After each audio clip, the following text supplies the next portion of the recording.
What's up, y'all? This is a tips and tricks video for doing a gear reduction in a Pioneer 500. If you don't have any experience with these Rancher, Foreman, Rubicon foot shift or electric shift motors, I don't recommend doing this. I recommend taking it to professional. The Pioneer 500 is a next level of difficulty. It's harder to get to the motor just based on where it's in the frame. The electric shift's kind of funky. The shift shaft can be a pain in the ass. And it's just in general harder to get everything in the case and aligned properly. So it's easier to mess this up if you're not experienced. But if you've done some Ranchers or some Foremans or some Rubicons and you want to try to do a Pioneer 500, this video will help you. Also, check the description of this video for a link to my my Rubicon 520, Rancher 420, Rancher 500, all the other foot shift machines. I have a good gear reduction video that goes through in more detail how the clutches and stuff inside the motor work and things to look out for. This is kind of focusing on the Pioneer 500/520, things that are going to be different. And of course, you do need a speedo healer with anything that's electric shift, so that's an extra 70, 80 bucks. If you get it from Reduction Boss, those come pre-programmed. So yeah, if you guys want me to do one of these on your bikes, I have prices posted on the Patreon page, or you can email me or text me. My information is on the screen right now on the top left. I do a lot of these gear reductions, and I have most of them in stock, and have good success with them in the Pioneer 500 platform. They really need them, especially the newer Pioneer 500s, like not the 16 and 15, anything newer like 17 and up. They need a gear reduction for pretty much any mud tire. Literally like 2 people have asked for a gear reduction video on the Pioneer 500, so I'm going to do it. Real similar to my other gear reduction videos, except that this has electric shift and it's configured slightly different in the motor. So I'll give you some tips and tricks relative to the Pioneer 500. Watch my other video for the full details. Step 1, remove the seats, the skid plate, the seat pans, and clean it thoroughly. You should be doing this every few rides. No one does it because Honda people don't do maintenance or clean their shit. But you got to remove it and clean it properly. Otherwise, everything here is going to rot. The wire harnesses, the boots, the seals will go bad. So cleaning is key. So I pulled all that off, soaked it with LA Totally Awesome, and rinsed it. I'm about to do a second time because there's still a good bit of grime down here. Let it soak for a little while, it'll get that off. Also, I heated up this right here, the clutch adjuster, with a torch lightly, and then I sprayed this on it after I loosened up the nut so it can start creeping down the clutch adjuster shaft, and that'll make it easier to adjust that and remove that later. Then I'm going to run it for 10 minutes, let it sit for an hour so everything's nice and dry. You can't start working on a motor with water dropping into it, right? So yeah. Fun fact, if you bring me your machine to work on super dirty, I have to clean it first, and then have to wait an hour before I can start working on the motor, which means I'm going to have to charge you a cleaning fee, and it's going to take me longer to do your build. So highly recommend bringing me a machine nice and clean. Even better, bring me a machine with all this stuff pulled off, because you got to pull it off to clean it anyways. I will give you a discount. p500 gear reductions, they're kind of a hassle because you have all this stuff right here in front of the motor. You have 2 options. You can work around all that, or you can go in and remove this whole support. Typically, I work around it because when I start moving the support, usually people have wires all over the place. I even have some wires, right, for my light bar. And I don't want to mess people's wires or vent lines because generally they're run poorly and only they know how they work. So to avoid messing with all of that, I usually leave this support in place and I work from underneath, and you can get the cover off with the support in place, and that's what I'm going to show you today. The next step is coolant. So you got to disconnect all your coolant lines and drain the coolant. So put you a drain pan down there. What I like to do is have a hose ready, like this one, and then pull off this coolant hose, quickly stick this pipe on here so it drains straight down the bucket. Take that coolant hose and point it into the bucket as well. Once you get all the coolant drained, disconnect this coolant line up here to get that out of your way. See how it's up here now? You can also totally remove it down there if you want. It's up to you. And then tuck this guy out of your way. You can also totally remove it. Removing them helps because it gives you more room in front of the case to get the case off. So if it's your first one, you don't want to fight anything, just go ahead and get these coolant lines completely out of your way. There's another coolant line right here. Just undo that, 1 clamp, drain the coolant out of it, and then you can just tuck it back here out of the way, and that'll stay out of the way while you remove the clutch cover. Next up, drain the oil. Get as much of the oil out as you can, and then when you crack the case, it won't make as much of a mess. And when you're ready to put the case back on, pro tip, jack up the front of the vehicle so that the oil runs towards the back of the motor and you don't have oil dripping out onto your Ultra Gray while you're trying to put the cover on. All right, the next thing you get out of your way is the parking brake cable. So there's a 12mm in there. Zip that out with your impact. And then go back to your caliper, loosen up the wing nut for the parking brake adjustment. You gotta lay on the ground to do that. And then you can just grab right here and pull that out. Now that that's out, you have some wiggle room in the cable, and you can actually, I like to put a zip tie, and I zip tie this up here like that so it stays out of my way for the rest of the job. Is to get the drive shaft off, right? Because you can't take the cover off with the drive shaft hooked to the motor. So you gotta unbolt your front differential, slide it forward about 2 inches. Then we can remove this coupler, inspect everything in there, and then we're ready to start disassembling the motor. All right, and don't be confused because the front of the machine is all taken apart. You don't need to remove the axles from the diff to do the gear reduction. You just have to unbolt it and slide it forward.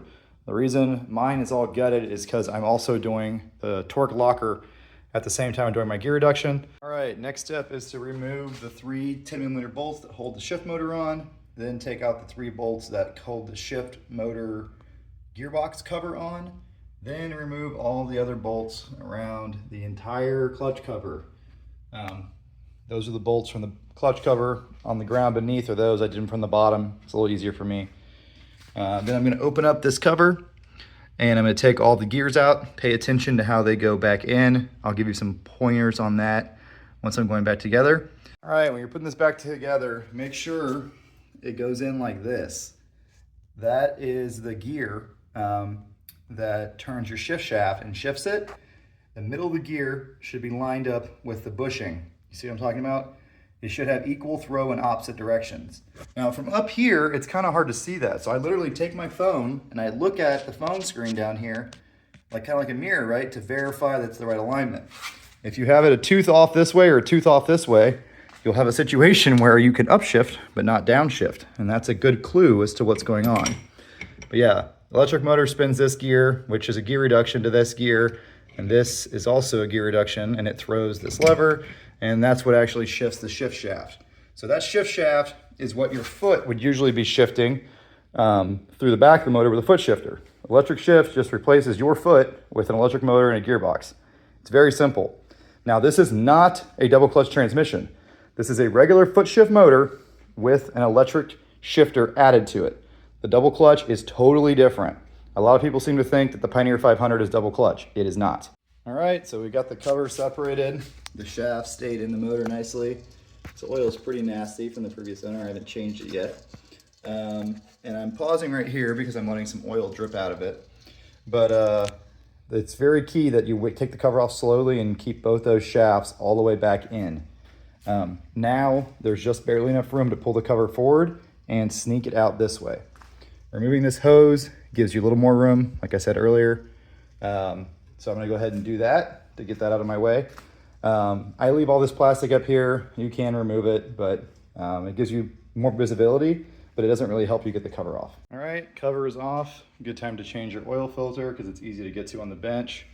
Looks pretty good in here, a little bit of clutch material. This guy definitely didn't do a ton of oil changes, but you know, it's a Honda and I'll maintain it perfectly from now on because I do big time maintenance. But yeah, next thing to do is remove this 27mm nut and then pick a puller, remove that clutch, pull out that bearing, remove that 27mm nut, and then you got to pull the shift shaft out of the motor. That's a little tricky. I'll show you how I do it. It actually goes all the way through the motor into the shift position sensor in the very back, so you got to be careful with how you slide that out. In order to get the clutch off, you have to move this arm. In order to move the arm, slide it out. If you just grab the shaft and pull it out, you'll destroy that little tiny spring right there and mess up some other stuff. So you have to make sure that you slide just the arm out and not any of the things back there that it goes through. The way to do that is to put one finger right here on this piece. If you can get the, let me see if I can get my finger out of the way.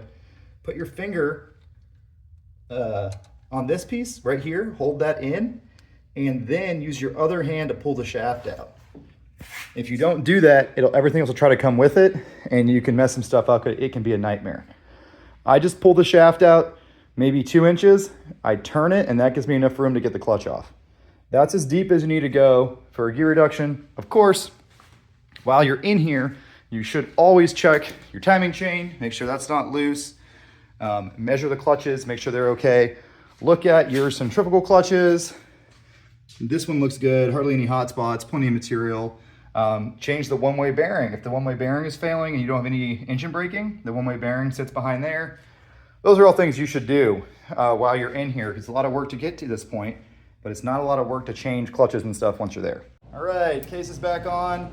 I got a couple of the fasteners in. It is a little bit tricky to line up this shift shaft here through the case. So what I like to do is I come look over from this angle right here, and I hold the case kind of angled back till I get this on the roller bearing, and then I line it up, wiggle it, and stick it on. This shaft is a really tight fit through the case. There's a little roller bearing and stuff. That'll fight you. Take your time. It's a pain in the ass. And until you've done a few of them, it's going to take you a few tries. And then, like I said earlier, look at this with the camera. Make sure that it is centered. It is. Okay, then we can throw in our idler gear. And that's what shifts the motor right there, guys. And then I got to scrape this up and put some ultra gray on it. But yeah, it's pretty much done, and now I can go back to installing my locker, which just got delivered. Don't forget to adjust your clutch. You see it says increase and decrease on the case right. I know that wasn't a ton of detail about what's in the motor, but don't worry, I have a whole nother Rubicon Rancher gear reduction video that has all those details. So this video, I'm just trying to show you the things that are special and unique to a Pioneer 500. Feel free to go watch the other video, it's a lot longer. And I talk about what's actually going on inside the motor more.